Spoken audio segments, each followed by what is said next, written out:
Hello, comic fiends. Before we begin, if you could just hit that subscribe button, it sure would help me sleep good at night. Today we're going to be going over the Uncanny X-Men, issue 120, published by Marvel, titled Wanted Wolverine, Dead or Alive. Our story starts out in the war room of the Canadian Ministry in Ontario, Canada. The Prime Minister of Canada and Alpha Flight's leader, Vindicator, identified Weapon X, aka Wolverine, on the surveillance camera footage.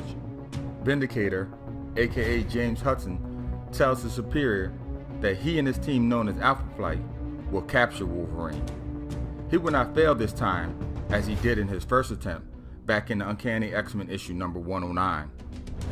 A button is pushed and a signal alerts the team to Vindicator's signal to assemble.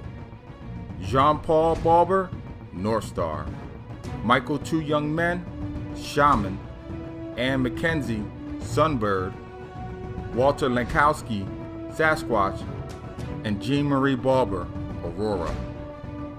On the other side of the world, in Japan, Sunfire wishes farewell to the X-Men as they board a plane heading back home. Midway through their travels, a mysterious snowstorm thickens around the plane. Aurora tries to subdue the blizzard, but finds out that it has a mind of its own, forcing the 747 to land in Calgary, Alberta, Canada. On the runway, Vindicator gives the team an ultimatum: either give up Wolverine or pay the consequences. At Scott's order, the pilot tries to take back off, but a cloaked, powerful figure throws the passenger plane into a nearby hangar. How it doesn't explode into a ball of flames is anyone's guess. Vindicator then inspects the plane, only to find it empty. As he does this, the blizzard doubles in intensity, by no fault of his team member Shaman's mystic powers. Thanks to Storm's efforts, under cover of the snow, the team is able to escape into an airport terminal. It is here that we get a little bit of information about Wolverine's past.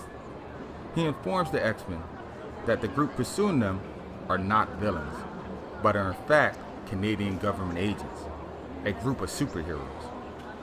Back in Giant Size X-Men number 1, Logan resigned from the team, but it seems that they do not take no for an answer. Side note, listener, I find it hysterical that they refer to Vindicator as Major Maple Leaf. Side note end. Scott suggests that the team split up to make themselves more inconspicuous.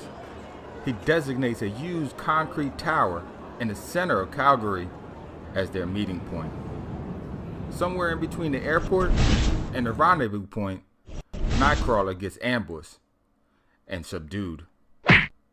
Later at the tower, Cyclops and some friends worry at the other team's tardiness to arrive. But not too far away, Banshee, Storm, and their friends stop by a clothing store in an effort to make Storm more incognito. While high above, Vindicator's ground scanners make Aurora's efforts meaningless. Following the mutant's strong energy signal, James enters the department store by less conventional means. Upon approaching the group, Banshee makes an essay to use his powers, but doubles over from the pain of his lost abilities.